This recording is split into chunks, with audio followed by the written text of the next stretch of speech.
Panginoon, salamat po dahil binigyan nyo kami ng isip. At ngayon nais naming maliwanagan kung ano ang papel ng isip na ito sa aming relasyon sa inyo, sa aming buhay, sa relasyon namin sa kapwa, sa aming kapaligiran. Mangusap po kayo. Kayo ang maging tagapangaral at gamitin nyo lang inyong lingkod bilang tungtungan ng inyong paa at nang maitaas namin ang iyong kadakilaan. Be the speaker, be the preacher, lead us, teach us, Father. In the name of Jesus, your Son, our Lord, we pray with thanksgiving. All in the mind. You are what and how you think. Bakit ang mga tao nakakaiba-iba ng buhay kahit kuminsan pare-pareho ng nilakihan, pare-pareho ng kinain? Madalas ang dahilan kasi magkakaiba sila ang paraan ng pag-iisip. Magkakaiba ang korte ng utak. Magkakaiba ang kanilang pangunawa, pagpapahalaga sa mga bagay-bagay, at yun ang nagsasadlak, nagdadala sa kanila kung saan man sila napupunta. Your thought becomes your life. Nandyan ka, ganyan ka, dahil sa iyong pag-iisip. Hindi ka biktima ng mga Hapon o mga Kastila o mga Amerikano. Hindi ka biktima ng mga kapitalista o mga komunista. Ikaw ay nandyan dahil ganyan kang mag-isip. Perception is one's reality. Ano ba ang katotohanan? Ang katotohanan ay hindi lang yung totoo. Ang katotohanan ay yung inaakala mong totoo. Ang katotohanan ng iyong buhay ay hindi yung totoong nangyayari, kundi yung sa palagay mo'y ano ba ang nangyayari. Magkaiba ang katotohanan at magkaiba ang ating pagtingin kung ano ang totoo. At ang nagiging totoo, tumatalab, umiiral sa ating buhay ay hindi yung katotohanan, kundi yung inaakala nating katotohanan. Kaya marami mga tao ay nagiging biktima ng sarili nilang pag-aakala, ng sarili nilang mga kamangmangan o kadiliman ng isip o kabaluktutan ng pangangatwiran. Proverbs 4:23, carefully guard your thoughts because they are the source of true life. Pakaingatan, bantayan ng iyong isip dahil yan ang pinagmumulan ng tunay na buhay. Ang buhay natin ay kinukulayan, kinokortehan, tinutugtugan ng paraan ng ating pag-iisip. Kaya ang buhay ng mga seloso, iba sa buhay ng mga hindi seloso. Ang buhay ng mga mapagduda, iba yan sa buhay ng mga mapagtiwala. Ang buhay ng mga madilim ang paningin sa mundo ay iba sa buhay ng maliwanag ang paningin. Iba ang buhay sa ng mga taong laging nag-iisip ng mga problema, kasakitan, kalungkutan, kaysa dun sa laging masaya ang pag-iisip. You are your thoughts. Researchers have found that our imagination can change our perceptions of reality. At hindi ko na kayo pahihirapan ng mga references ng mga researchers that I'm going to quote today. Pero ang dami-dami mga pananaliksik at sinasabi ng mga resulta ng mga ito na ang ating guni-guni ang bumubuo ng konsepto natin ng katotohanan. So marami sa akala natin katotohanan ay guni-guni. Akala. Your mind can literally play tricks on you by changing illusions into what seems like reality. Kung selosa kayo, nakakita lang kayo ng konting bahid ng kung anong marka sa damit ng asawa nyo, nangalo niya na siya. Yun ang inyong reality. Pagka kayo naman ay mapaniwalain, kitang-kita na niloloko kayo, nagpapaloko pa kayo. Kasi yung paniniwala nyo ay hindi kayo niloloko. Pagka kayo ay mayabang, ang tingin nyo sa lahat ng nagpapakita ng kanilang galing ay tinatalo kayo. Pagka kayo ay mapagduda, ang tingin nyo sa lahat ng tao, kayo niloloko. Pinaglalaroan tayo ng ating isip. And you get to believe your own lies. Ang isang kasinungalingan na alam mo kasinungalingan, ulitin mo, ulit-ulitin mo, mamaya, yun na ang totoo sa'yo. Hindi na yun kasinungalingan sa iyong pananaw. Kaya yung mga public persons, mga maraming politician na nagsisinungaling, akala nila yun ang katotohanan. Na sila ay mapaglingkod sa bayan, maibigin sa mga tao, bla bla bla. Lagi nila kasi sinasabi. Hindi na mahalaga kung anong totoo. Ang nagiging totoo sa loob ng isip ng tao ay yung pinauulit-ulit niya sa kanyang sarili. Kaya ang advertisement, paulit-ulit. Para pag tumanim sa utak mo, yun na ang totoo. Hindi ka na mabubuhay ng walang soft drink, hindi ka na mabubuhay ng hindi maputi ang labada, hindi ka na mabubuhay pagka ganito at pagka ganon. Kasi ulit-ulit, yun ang nagiging totoo sa paningin mo. And to a large extent, your mind can create reality at a mental level. Merong isang pasyente na dahil sa kanyang religious belief, ayaw niya ng blood transfusion. Nauubos ang kanyang dugo, sa pilitan na siyang binigyan ng blood transfusion with the consent of her mother-in-law. Dahil naniniwala siya na masama ang blood transfusion, hindi tinanggap ng kanyang mga ugat yung dugong isinasalin sa kanya. And needless to say, she died. Nakokontrol ng paniniwala, pati ang ugat ng tao, pati ang pagpasok at paglabas ng dugo, ang paggaling sa sakit at ang paglala ng sakit. Nasa isip. Recent studies suggest that what really affects your outlook on life is the way you perceive reality. Kung ang korte ng iyong mata ay bilog, bilog ang langit. Kung ang korte ng iyong mata ay star, star ang hugis ng langit. Pagka ang kwadro, ang korte ng iyong mata ay rectangle, rectangle ang langit. Ang paningin mo sa mundo ay hindi kung ano yung mundo, kundi kung ano ang pag-iisip mo tungkol dito. Kaya kung iniisip mo na mahigpit ang Diyos, malupit ang Diyos, malupit ang Diyos na susundan mo. Iniisip mo yung mabait ang Diyos, mabuti ang Diyos, mabuti ang Diyos sa tingin mo. Kaya yung theologizing, yung mga pagtuturo, na lilipat sa isip ng nakikinig, yung korte ng isip ng nagtuturo. Kaya pag napunta ka sa nagtuturo, nagalit ang Diyos sa lahat ng bagay, ayaw ng Diyos na sumaya ka, nagigilty ka na ngayon pag masaya. Hindi dahil masamang nagiging masaya, kundi nakumbinsi mo na ang sarili mo na masamang sumaya, nagigilty ka pag masaya ka. Yun ang reality mo. Proverbs 23:7, for as he thinks in his heart, so is he. Kung paano ka mag-isip, kung ano yung kalooban, yun ka. Thought is one's reality. Ayon din sa mga researches, pag isinara mo ang iyong mata at kinumbinsi mo ang sarili at nag-concentrate ka na maginaw, giginawin ka. At nakumbinsi mo ang iyong sariling mainit, kahit maginaw, mainitan ka. Pag nakumbinsi mo ang iyong sariling magaling ka, gagaling ka. Hindi ka magaling, wala kang kwenta, magiging wala kang kwenta. Pag nakumbinsi mo ang iyong sariling talunan ako, loser ako, magiging talunan ka talaga. At pag nakumbinsi mo ang sarili mo, panalo ako, lahat ng gagawin mo aayon sa paniniwala na yon at mananalo ka nga. Kaya dapat ang sinusuri natin mga kapatid ay kung paano tayo mag-isip. May ipinapayo sa iyo ang isang marunong, paano ka nag-iisip? Yabang-yabang naman ito, hindi ako makikinig dito, kala mo siya kung sino. Hindi ka matututo. Pero kung may sinasabi ang isang marunong at sinasabi mo, marunong ito, nag-aral ito, nagsanay, makikinabang ako makinig sa kanya, makikinabang ka nga. Paano ka mag-isip? Pag iniisip mo na ang mga bata, hindi dapat sumaya, dapat perfectly clean ang katawan nila, hindi mo sila paglalaroin. At gano'n ang magiging reality mo kung ano ang tunay na ibig sabihin ng kabataan. Pag iniisip mo na ang kabataan ay dapat fast forward sa pagtanda, huwag kang kumilos bata, dapat bata ka pa, asal matanda ka na, gano'n mo itatrato ang mga bata sa iyong paligid. Dapat sinusuri, paano ba ako mag-isip? Psalm 26:2, test my thoughts and find out what I am like. Pag nakumbinsi mo ang sarili mo na magkakaroon ng end of the world, lagi, everyday, laging yun ang alam ng utak mo, takot na takot ka everyday. Pag nakumbinsi mo ang isip mo na conservative ang Diyos, mapipilitan ka maging conservative. Ano ang konsepto mo tungkol sa Diyos, tungkol sa bayan, tungkol sa ano ang tama at mali? Ganon ka mabubuhay. At pag nakumbinsi ka ng mga religious teaching na masama ka, makasalanan ka, marumi ka, laging ganon ang paningin mo sa iyong sarili. Ano ang pinapayagan ninyong pumasok sa inyong isip? Pinapayagan niyo ba ang mga basurero na magtapon ng basura sa inyong bakuran? Hindi. Pinapayagan niyo ba ang magnanakaw na pumasok sa inyong bahay? Hindi. Pero bakit natin pinapayagan ng maraming mga maling kaisipan na pumasok sa ating utak? Samantalang yung utak ang sentro ng ating pagkatao, doon nagmumula ang lahat ng ginagawa natin sa ating iniisip. At hindi lang yon, kung anong iniisip mo, yun ang ina-assign mo sa iba. Kaya yung mga tatay na sobrang nang denggoy ng mga babae nung binata pa siya, ang higpit sa mga anak na dalaga kasi iniisip niya lahat ng lalaki sa mundo mangdedenggoy pagka mayroong pagkakataon. Yung mga babae na sobrang kumirengkeng nung araw, akala nila lahat ng babae kikirengkeng, kaya dududa sila sa lahat ng babae sa mundo. Kung ano ka, ina-assign mo yun sa iba. Kaya ang sabi nila, ang magnanakaw ay galit sa kapwa magnanakaw. Kaya kung mapangloko ka, iniisip mo lagi, niloloko ka ng lahat ng tao.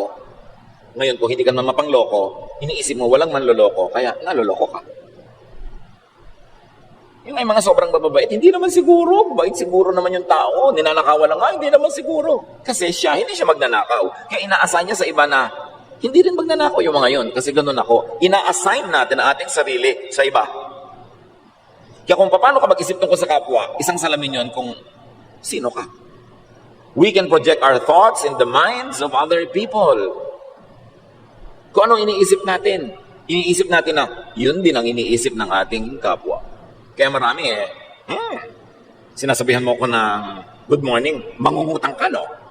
Yung kasi pag nag-good morning tayo, may masama tayong balak sa kapwa. So pag may nag-good morning sa atin, iniisip natin, may masamang balak din sila.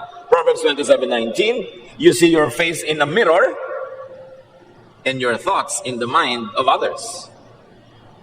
Kung paano daw nakikita mo ang mukha mo sa salamin, pag nananalamin ka, ganon din mo nakikita ang sarili mo sa mukha ng iba. Hindi mo sila nakikita, ang nakikita mo, sarili mo rin. Kaya kung manloloko ka, iniisip mo manloloko ang lahat. Kung mabait ka, iniisip mo rin mabait ang lahat. May advantage, may disadvantage. Pag hindi natin sinuri kung paano tayo mag-isip. Thought power is the key to creating your reality. Pag marumi ang iyong buhay, marumi ang iyong isip, marumi rin ang tingin mo sa kapwa. Pero pag mabait ka, mabuti, normally, ang tingin mo rin sa iba, mabait at mayroong likas na kabutihan. To control your destiny. Para makontrol mo kung saan ka pupunta sa buhay, you must learn to control the nature of your dominant, habitual thoughts. Dahil kung paano ka mag-isip, ayun ang iyong magiging buhay, dapat kontrolan mo ang pag-iisip mo at dalhin mo dun sa gusto mong buhay. At yung kadalasan ay paraan ng iyong pag-iisip, yun ang pupuntahan ng iyong buhay. Kung negative ka mag-isip, magiging negative ang buhay mo. Kung lagi ka na lamang na madilim ang isip, madilim ang paningin sa mundo, magiging madilim ang buhay mo. Paano ka mag-isip? You can attract into your life that which you intend to have and experience by thinking about it. Marami ng researchers na nagpatunay niyan. Your thought is a magnet in reverse. It attracts its own kind. Nakita nyo? Drug user ka. Tatatlong minuto ka pa lang sa kabanatuan, may kabarkada ka ng drug user doon. Makilala mo na agad. Kung ano yung bisyo mo, kalula, pupunta pa lang sa isang lugar, nakahanap ka na ng mga kapwa. Nagtitipon-tipon kayo, nagkakakilala kayo agad. Sa isang tikwas ng mata, sa isang kurap ng talukap ng mata, nagkakakita-kita na yung magkakagrupo. Because you think alike. And you attract each other. Yung magnet, you attract your opposite. Pero sa thinking, you attract yung kamukha mo. Kaya mag-grupo-grupo kayo agad. Ang mga chismosa, wala pang 1 second na nasa loob ng isang bulwagan, magkakakilala na agad. At may chinichismis na yan agad. Sa isang talsik lang ng mata, nakakilala na. Chismosa ka rin, halika dito. Chismisan natin tong isang babaeng naka-orange. Ang bilis. Yung mga babaero, ganun din lahat. Kasi ang mga utak natin, kahit hindi kumikibo ang ating bibig, nag-uusap-usap yan. Birds of a feather flock together. Now, thought creates and changes body chemistry, electricity, and kinetics. Even the mechanism of the body may impluensya ng pag-iisip. Yan sinasabi nila, mind over matter, faith over obstacles. Kung paano ka mag-isip, naapektuhan ang iyong katawan, ang iyong blood pressure, ang iyong body electricity. Kaya kung lagi mong iniisip na may sakit ka, talagang magkakasakit-sakit-sakit ka. Ngayon, may sakit ka. Pero lagi mong iniisip yung maganda, yung mabuti, yung pampalusog, lulusog ka. Kasi ang nasusunod, hindi ang katawan, ang isip. Nakita yung sinasabi ko sa inyong totoong example sa buhay, hindi pumasok ang dugo sa ugat niya. Hindi na kaya ng siyensya na papasukin sa ugat niya yung dugo. Kasi ang lakas ng isip niya. So kung lagi ka rin nakalugmok, katamlay, kasi iniisip mo. Ayaw mo ng kalagayan mo ngayon? Palitan mo ang pag-iisip mo. Kung meron kang gustong palitan sa buhay, una ang papalitan mo, paano ka mag-isip. Lagi ka na lang walang pera. Palitan mo ang pag-iisip. Kasi kaya ka laging walang pera, pag nagkapera ka, ang iniisip mo, gumasta. Yung mga nagkakapera, pag nagkapera, ipinupuhunan, ininenegosyo o itinatabi nila. Kaya may pera sila. Kaya pag lagi kang walang pera, kasalanan mo yan. Ganyan ka mag-isip. Yung nagkakapera naman, ganun sila kasi mag-isip. Uuwi sa probinsya, makakakita sila ng marami mga bao na sinisilaman lang doon. Uy, uling ito. Pwede ko itong inegosyo. So pagpunta niya sa probinsya, kukunin niya yung mga uling, dadalhin niya sa city, ibebenta niya. Mamimili naman siya doon ng mga murang mga damit-damit, dadalhin niya sa probinsya. Para pagdabili niya ng uling, may ibinebenta siyang tela, may ibinebenta siyang mga damit, lagi siyang may pera. Kasi ang isip niya lagi, paano kaya ako gagawa ng pera? Pero yung mga, paano kaya ako hihingi? Paano kaya ako magdidilihensya? Paano kaya ako dadaing? Yun ang laging walang pera. Wala kang pera kasi kanya ka mag-isip. Wala kang ibang dapat sisihin. Kaya mahina ang iyong katawan, maaaring nagkaroon ka ng sakit pero hindi tinalo ng iyong isip, humina ng humina. O wala naman, pero isip ka ng isip, nagkaroon tuloy. Isip ang nang umiiral. Kaya sabi nga ng ating opening verse, Proverbs 23:33, you will see weird things, and your mind will play tricks on you. Yung mga tao mapanawalain sa multo, namatay ang lola nyo, nakahiga kayong parehong ang pinsan mo. Ikaw, bigla mong nararamdamang may malamig na humaplo sa mukha mo, may humila sa paa mo, may nagtanggal ng bra mo. Pero yung pinsan mong katabi, wala namang naramdaman. Kasi yun ang laman ng utak mo eh. Naniniwala ka, mangyayari. Kaya pag may hindi naniniwala, kahit may nanguhula dyan, may nangkukuha ano-ano, sabihin na, walang kokontra. Kasi pag kinontra ng utak mo yun, mananalo yung utak mo. Hindi matutuloy ang ginagawa nila. Kaya sasabihin iba, walang kokontra. Ang lakas ng utak ng tao. Madami sa nangyayari sa atin, guni-guni. Bakit sa mga bahay, kahit sa Maynila, ang lagi nakakakita ng multo, yung kanilang mga kasambahay na galing sa probinsya, pero may-ari ng bahay, walang nakikita. Kasi yung mga galing sa probinsya, nang laging araw-araw, lumaki ng multo ang iniisip, multo ang pinag-uusapan, kaya kahit na kurtina lang yung gumalaw, nakakakita ng multo. Laman kasi ng utak. The mind could be twisted and corrupted by stimuli, by perception. Ecclesiastes 7:29, I did learn one thing. We were completely honest when God created us, but now we have twisted minds. Nababaluktot ang isip. Depende kung sino laging kausap, sino laging pinapakinggan. Pagka inggitera ang kausap mo, mamaya magiging inggitera ka na rin. Pinag-iingatan kung sino ang pinapakinggan. Kasi naglalagay sila ng content ng ating utak. The mind could be intoxicated and confused. Kita niyo yung taong matino pag nalasing, kung ano nang ginagawa. O kaya, pag kumain, merong biglang aantokin na, wala na siyang pakialam sa mundo. Kasi yung chemistry, chemical sa pumapasok sa ating katawan, sumasama sa ating dugo, naapektuhan ang ating pag-iisip. Kaya yung mga mahiyain, pag nalasing, kumakapal. Yung mga hindi makapagsalita, pag nalasing, biglang kung ano na sinasabi. Kasi nakokontrol ng chemicals ang kanilang utak. So, ganun yun. Yung utak mo, nakokontrol niya yung blood chemistry mo, kaya kahit na hindi ka kumakain ng asukal, pagka na-stress ka, tumataas ang blood sugar. Pero baligtad din, kung ano rin yung nasa blood mo, makaka-apekto din sa utak mo. Kita nyo ginagawa ng mga tao, mga addict, yung mga under the influence of drugs. Pati 95-year-old lola ginagahasa. Tapos pagka na bumalik sa katinoan, ay nagsisisi. Kasi iniiba tayo ng chemistry ng blood. Kaya yung mga sobrang nalulungkot, binibigyan ng antidepressant, upper, para sumaya. Yung sobrang active, binibigyan ng mga downers para medyo kumalma. Iniiba ang blood chemistry. But our mind can change our blood chemistry just by thinking. The mind could be a source of comfort or torture. Kaya kung ikay matatakotin, lagi kang takot. Yung mga hindi matatakotin, hindi takot. Katulad ng sinasabi ko na magpinsan na nakahiga, isa takot sa multo, isa hindi. Mahibig ang tulog ng hindi takot, yung takot, mapakababaw ng tulog. Kasi ganun siya mag-isip. Ano-ano ba ang pinapasok nating iniideya sa utak ng mga tao, lalo ng bata? Paano natin pinapalaki ang bata? Kasi ang bata, blanco yung utak niya, pero pag tinuruan mo siyang maging racist, maliit ang pagtingin niya sa ganitong tao, ganitong lahi. Pag tinuruan mo siya na maging masyadong dogmatic sa inyong religion, masama na ang tingin niya sa lahat ng ibang religious congregations, anong inilalaman natin sa isip ng mga tao? Yung mga tao, marami, alam nyo, tortured. Kasi nung bata sila na torture, nagugulpe, pinapabayaan, hindi minamahal, pinipintasan, nabubuli. Yun ang laman ng utak nila. Kaya buong buhay, tortured sila. May inferiority feelings, overly shy, galit sa mundo, may bitterness. Kaya ang gamot lang doon palitan ang laman ng utak. Kung puro negative at laso nang pumasok sa isip mo ng bata ka, dapat ngayon palitan mo yan ng laman. Ma-detox yung utak mo para ka gumaling. Pero kung lagi na lang nung bata ako, kawawa ako, nung bata ako, mahirap lang kami, nung bata ako, ganito kami, hindi mo pinalitan yung kaiisip na yon, hindi aalis sa'yo ang mga mapapait na gunita.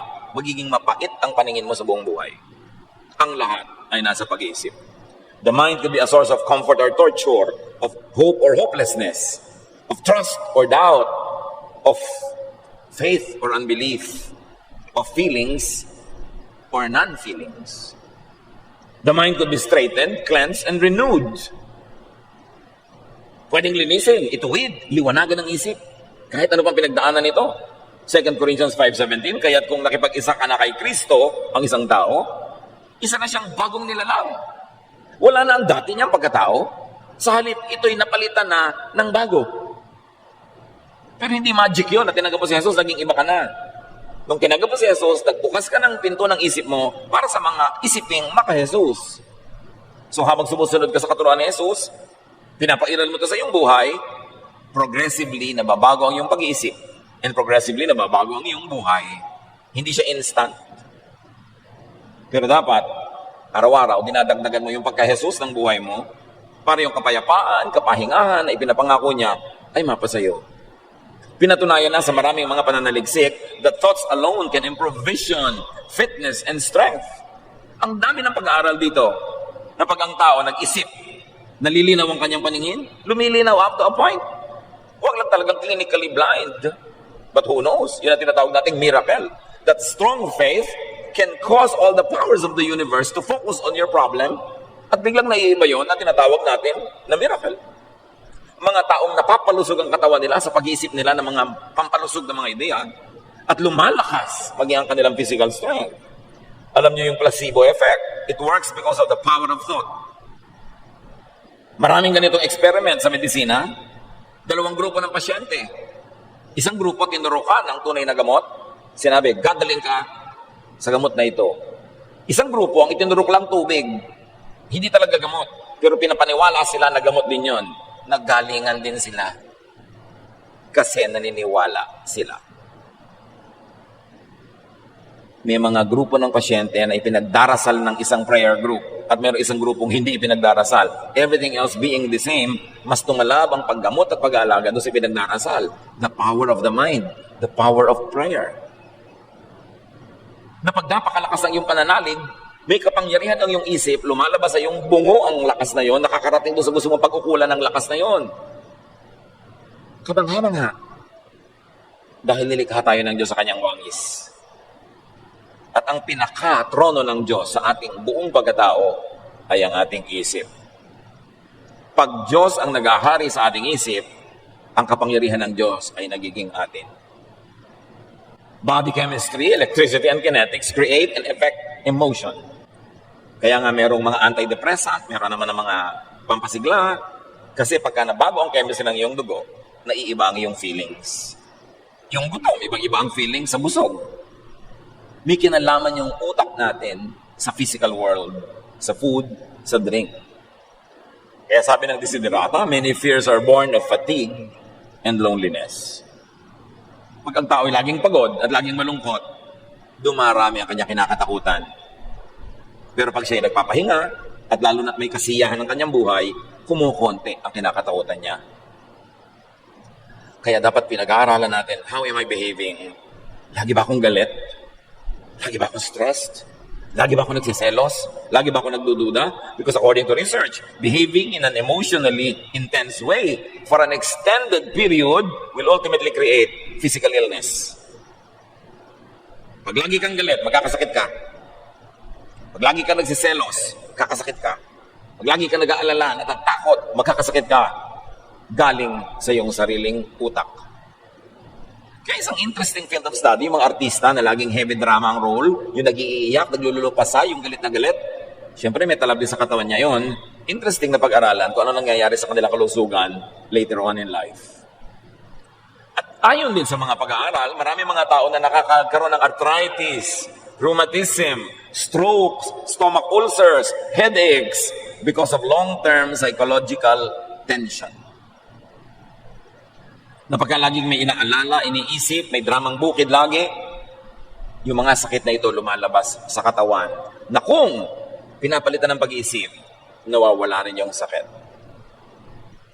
Lahat tayo maraming stress, maraming broken marriages, broken homes, maraming away, maraming gulo, maraming bayarin. Pero pag yan ang pinairal mong laging laman ng iyong utak, magkakasakit ka. Tingnan ninyo yung mga kamag-anak yung tamad at batuga na hindi nag-iisip ng bayarin, ng enrollment, sila yung masaya.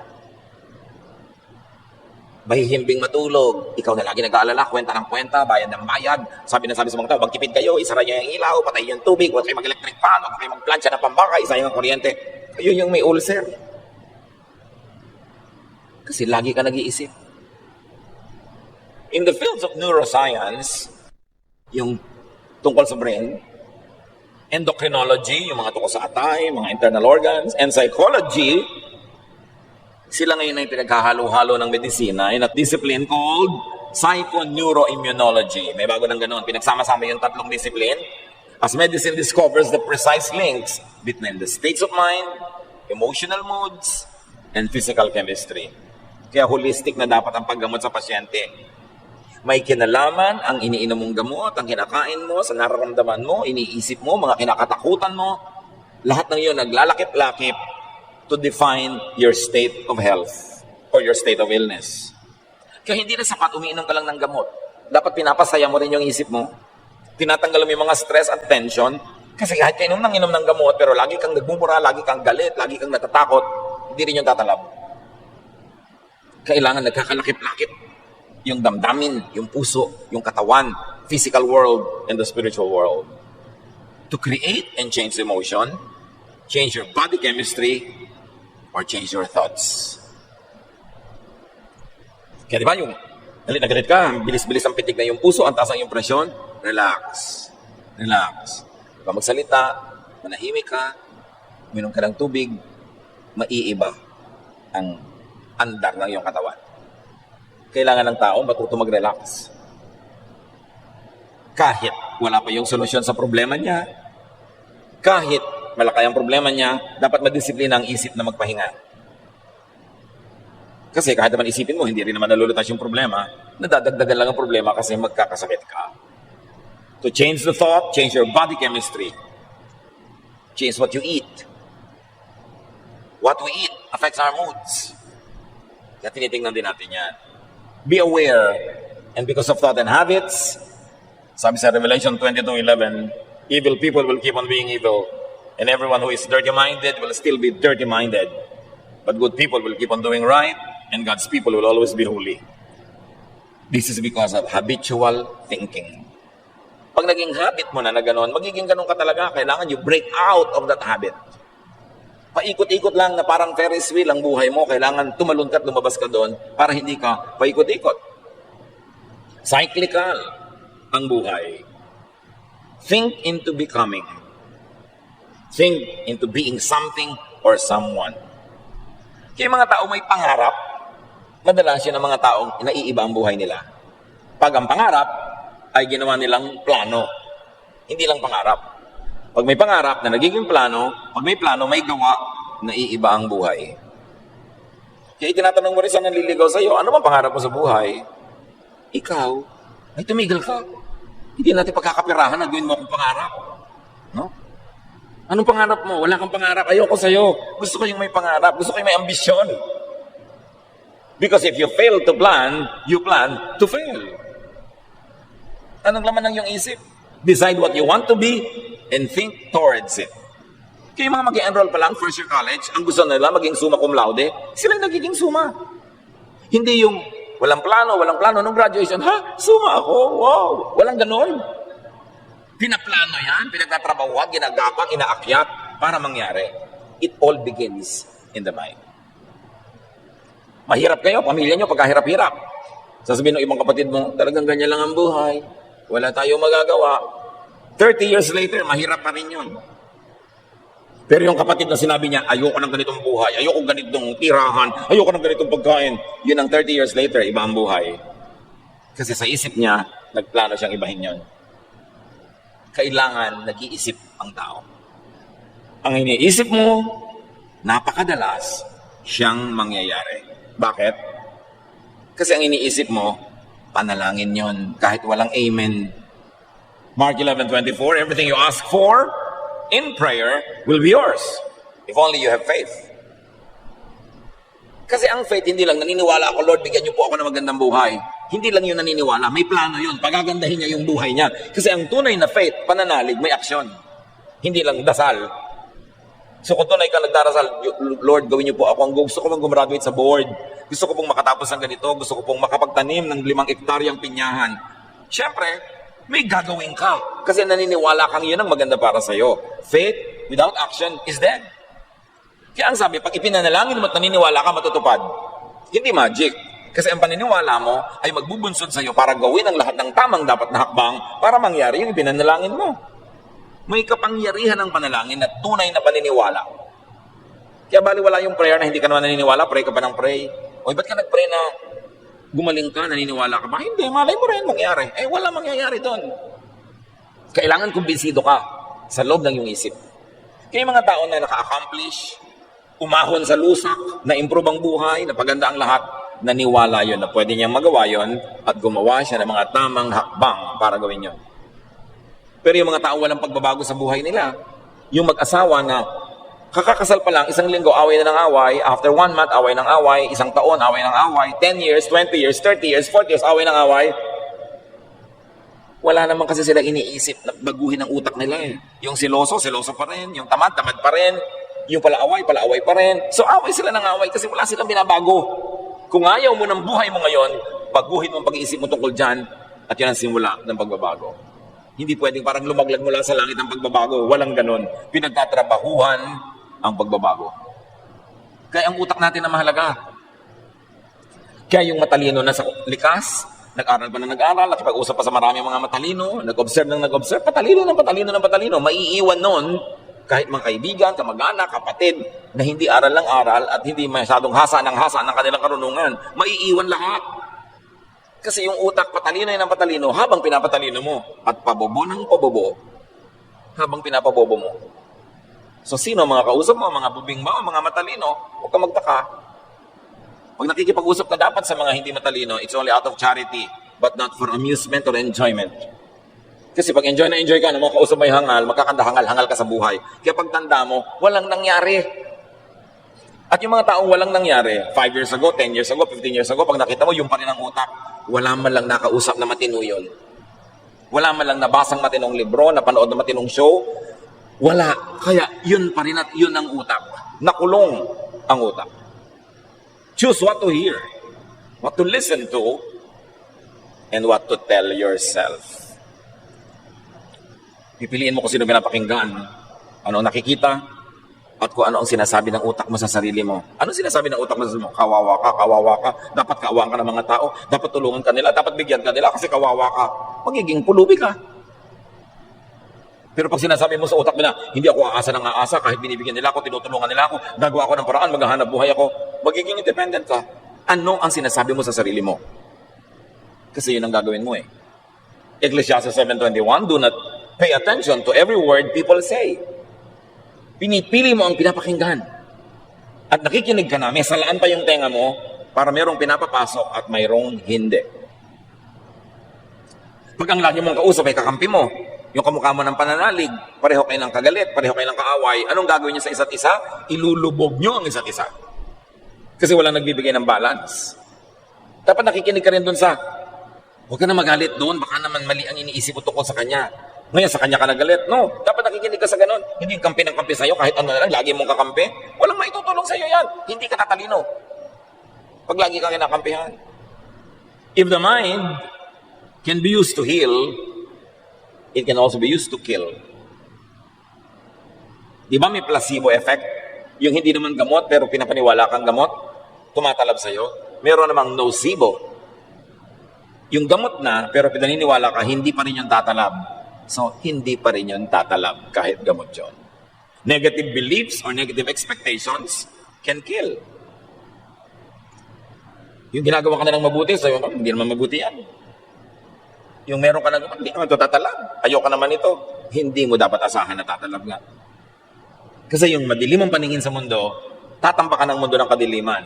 Kung anong iniisip mo, yun ang ibibigay sa iyo ng mundo. Importante na maunawa natin ang kapangyarihan ng isip. Research shows that thoughts are capable of affecting everything, from the simplest machines to the most complex living beings. Merong talab ang isip sa ibang bagay outside of your brain. And the informed could always suspect an evil spirit.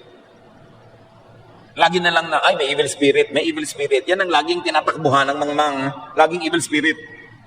Bagamat merong totoong evil spirit, pero ang konti-konti ng totoong evil spirit na nangyayari sa paligid, may dahilan yon, may reason yon, may science yon, kung aalamin mo.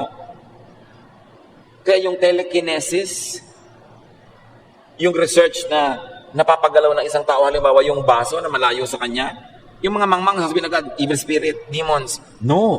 This wonderful study about the human brain is giving us a lot of proofs that the mind can move even physical things. Eh, di ba ganyan ang mga himala sa Bible?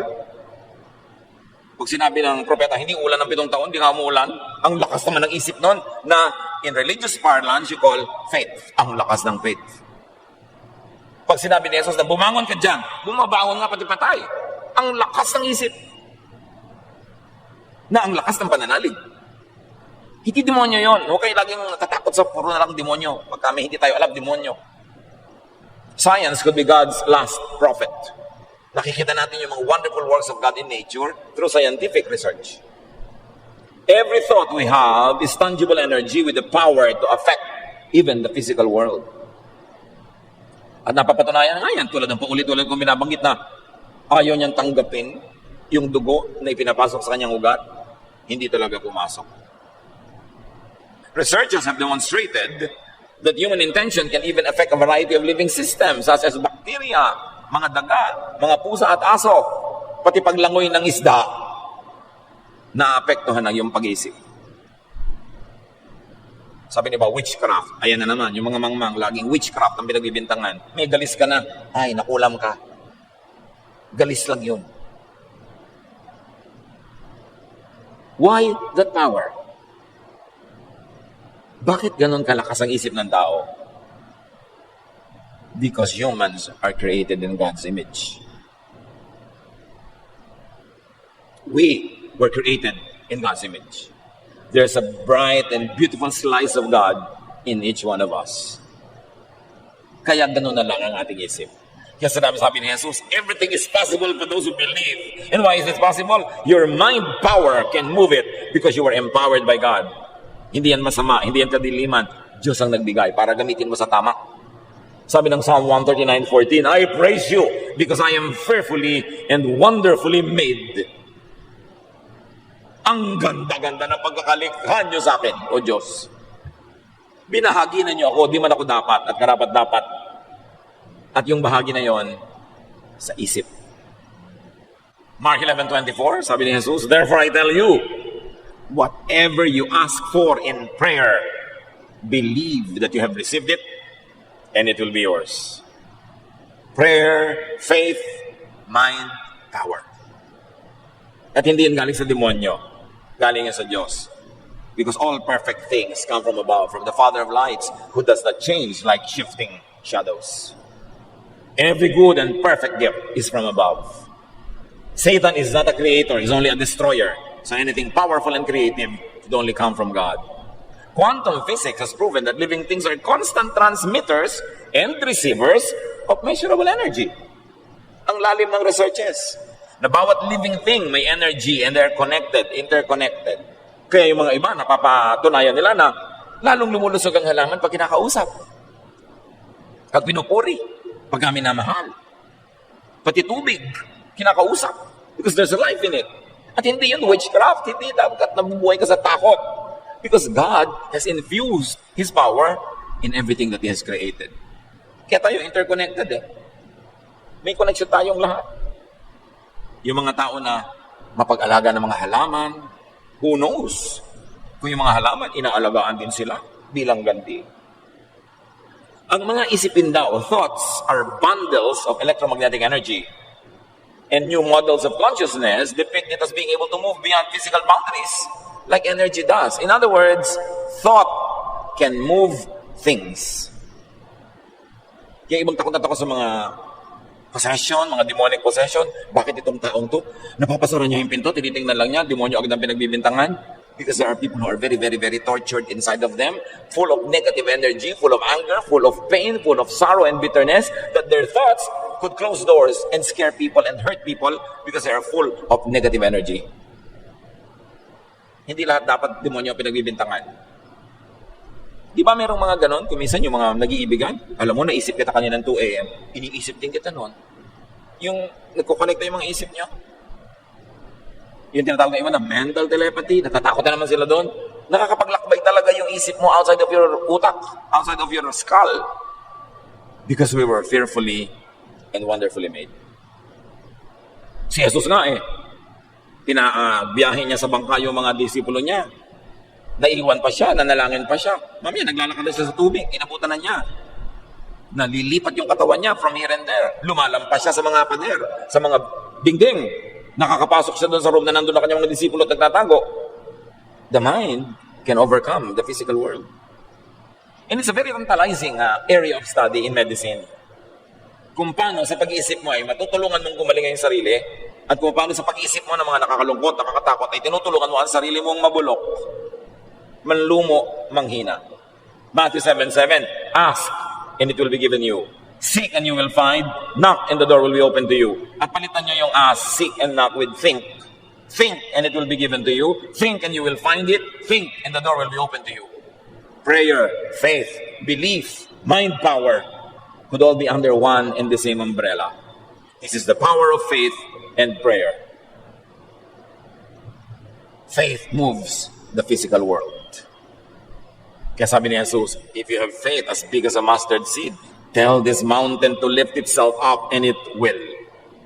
Siyempre, isang exaggerated na figure of speech yun. Pero sinasabi niya, kayang pagalawin ng utak mo, ng pananalig mo, pati bundok. Kaya kung 2,000 taon ng Christianity, ang konti pa nang alam natin tungkol sa Diyos at kay Jesus. Kasi hindi pa natin napapalakad yung bundok. Bakit nung panahon ni Jesus, ang daming napapagaling mga disciples, mga patay binubuhay, ba't ngayon wala? What kind of faith was lost? What did they know then that we don't know about now? That the power available to them then no longer seems to be seen anywhere near us now.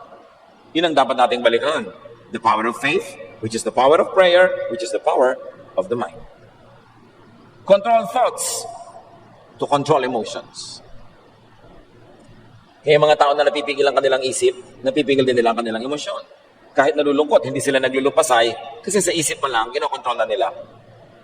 Merong mga byuda na bukas, libing ng asawa ko, kokontrolin ko ang aking isip. Hindi ako maglulupasay, hindi ako magngangangalgal ng sobra kasi mga anak ko, kasi mga tao. So, bukas, ganun ang behavior nila. Pero pag wala kang ganung plano, minsan kung ano-ano ang pinaggagawa mo. Kaya dapat lagi nating iniisip ang Diyos. Para yung Diyos ang nakatira sa ating isip at hindi kung ano-ano. Psalm 63:6, I think about you before I go to sleep, and my thoughts turn to you during the night. Ano ang iniisip nyo bago kayo matulog? Siyempre, yun ang mapapagnipan nyo. Meron matutulog na lang, nanonood pa ng horror.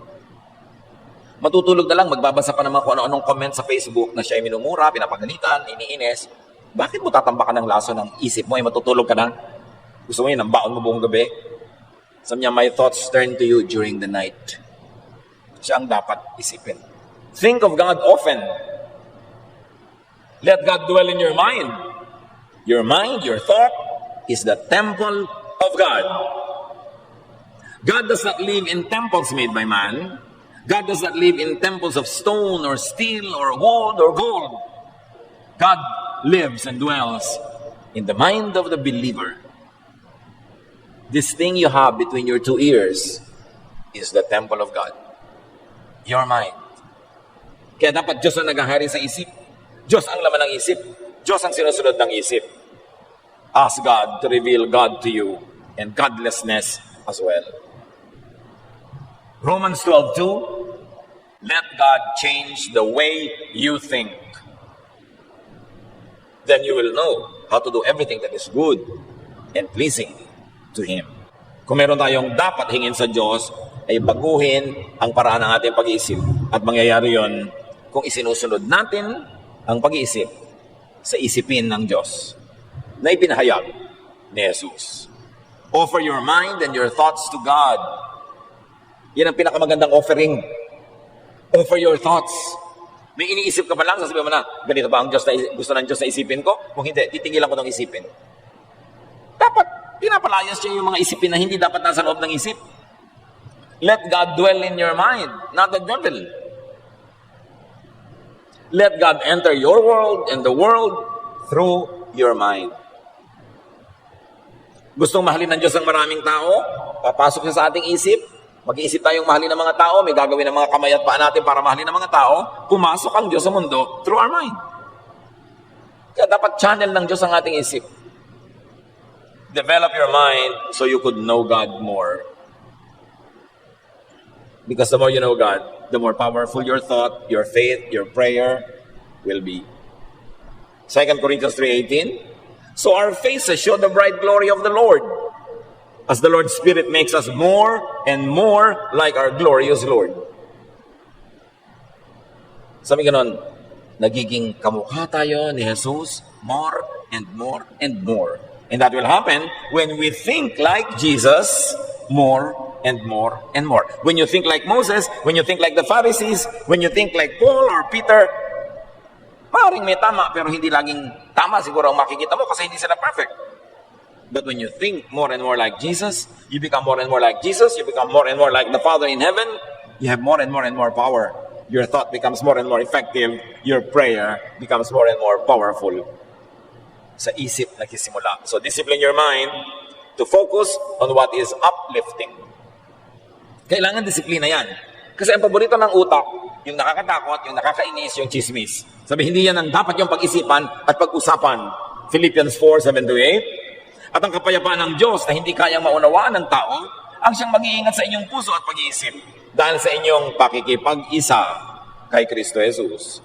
Lagi ninyong isa-isip ang mga bagay na karapat-dapat at kapuri-puri. Mga bagay na totoo, marangal, matuwid, malinis, kaibig-ibig, at kagalang-galang. Yan ang ilagay nyo sa inyong isip. Yan ang pag-usapan. Yan ang gawing topic. Whatever is true, noble, beautiful, kind. Yan. Sabi ganon, think about these things. Because as you think, you become. Kung ang pinag-uusapan nyo ay kapangitan, papangit din kayo. Nakakagulo, gugulo kayo. Nakakapagpahina ng loob, hihina ang loob nyo. So bakit kayo mag-aakasaya ng oras ay napag-usapan at isipin? Discipline your mind to reject unfruitful or destructive thoughts. Pag hindi nakakabuti, hindi nakakapagpabunga, hindi nakakapagpasaya, huwag nang isipin yan. Nakakatakot, nakakapagpahirap ng loob, huwag na yang isipin. Ecclesiastes 11:10, banish anxiety from your heart and cast off the troubles of your body. Palayasin daw ang mga kabalisahan. Iwaksi mo ang kaalalahanin at mga kabalisahan. Mga kapatid, makinig kayo.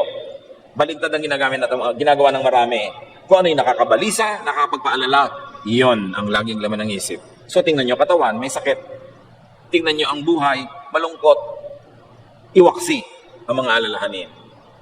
Through meditation, habitual thoughts of hatred, anger, and revenge are replaced with intentional thoughts of acceptance, cooperation, unconditional love, and forgiveness. Kaya mabuti nagbubulay-bulay, nagninilay-nilay, nag-iisip-isip, nagme-meditate. Nakakapagpabago yon ng isip. Laging ipasuri ang ating isip sa Diyos. Psalm 139:23-24.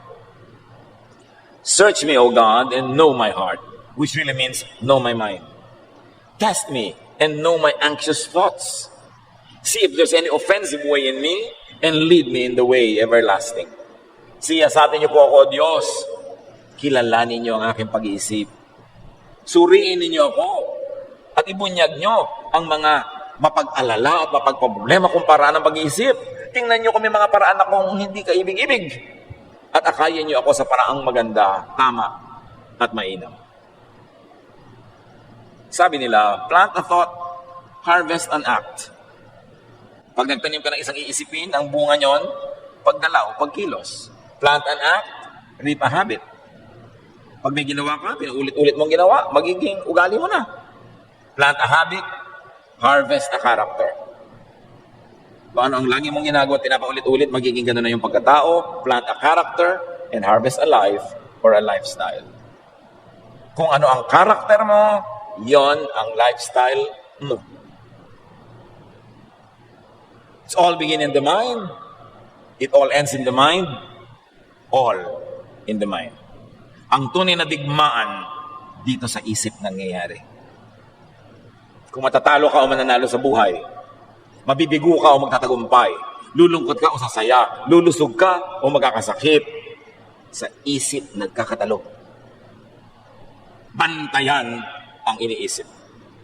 2 Corinthians 10:5, with demolish arguments and every pretension that sets itself up against the knowledge of God, and we take captive every thought to make it obedient to Christ. Ginigiba namin ang lahat ng mga baluktot na pangangatwiran at lahat ng mga pagbabalat kayo na lumalaban sa katotohanan at karunungan ng Diyos, at ipinabibihag namin kay Jesus ang bawat isipin na tumatawid sa aming utak. Take every thought captive to the name of Christ. Ipasakop para sa Jesus ang maghari sa ating isip. At pag nangyari yun, doon matutupad yung pangako niya, come to me all of you who are tired and heavy laden, and I'll give you rest. Magkakaroon ka ng kapahingahan pag nakontrol mo ang paraan ng iyong pag-iisip.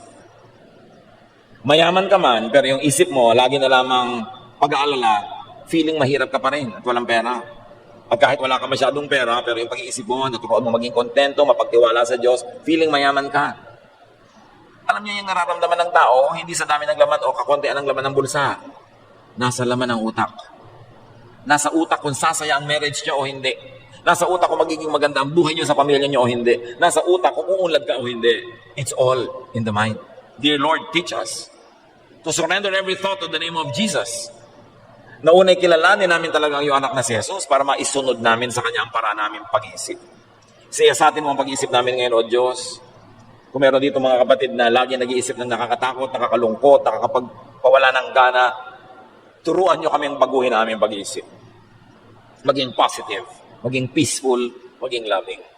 Pagbulay-bulayan natin mga kapatid sumandali, huwag pagmadalian, pag-isipan kung ano ang kahulugan ng lahat ng ito sa ating buhay at paano tayo mapagpapala ng Diyos sa pagkilala sa katotohanan na ang isip ay ipabihag kay Jesus, hindi sa iba.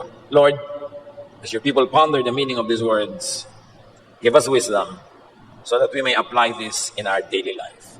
Mapag-isa, makipagniig kasama ang Panginoong Diyos.